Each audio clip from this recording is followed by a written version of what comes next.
అంటే dialogues లేకపోవడమా? Dialogues లేకపోవడం కాదంటే మనకి ఇప్పుడు నేను ఒక టీమ్ లీడర్ అన్నప్పుడు నాకు ఒక సమానమైన ఇది ఉండాలి కదా. I'm not a ordinary contestant, I'm a strong contestant, I'm a senior most Jabardasth చెప్పాలంటే. అలాంటప్పుడు నా ప్రాధాన్యత తగ్గిపోయినప్పుడు కూడా నేను చేశా. ఇప్పుడు స్కిట్ బిగినింగ్ నుంచి ఎండింగ్ వరకు ఒక క్యారెక్టర్ ఉంటాడు, నాది ఒక ఇలా వెళ్ళి అలా వస్తుంది, బట్ నా మార్కు నేను తీసుకెళ్ళిపోతాను. ఎందుకంటే I'm because of I'm professional. నాకు ఎక్కడ ఎట్లా మెరిట్ తీసుకెళ్ళాలో కూడా నాకు తెలుసు. ఇంత ఎక్స్పీరియన్స్ ఎందుకు 84 నుంచి since 1984 I'm a stage artist. ఇప్పటికి 30 ఏళ్ళు దాటిపోయింది.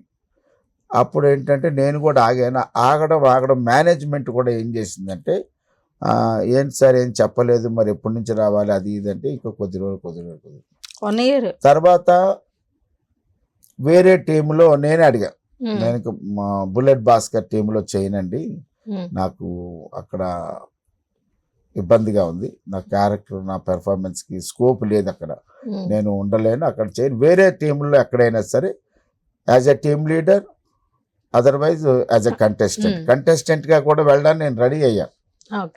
వెళ్ళినప్పుడు వాళ్ళు మేనేజ్మెంట్ డబ్బులు ఇవ్వాలండి, టీమ్ లీడర్ డబ్బులు ఇవ్వకుండా మేనేజ్మెంట్ డబ్బులు ఇస్తే చేస్తానన్నారు. వాళ్ళు దానికి ఓకే అన్నారు.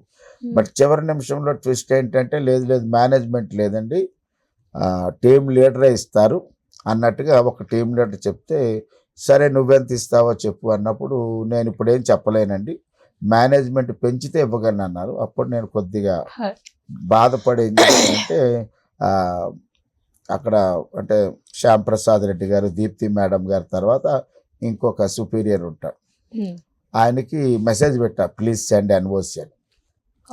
అంటే నో అబ్జెక్షన్ సర్టిఫికేట్ ఇచ్చేయమన్నా. వాళ్ళు విత్ ఇన్ 2 days ఎన్ఓసి పంపించేశారు.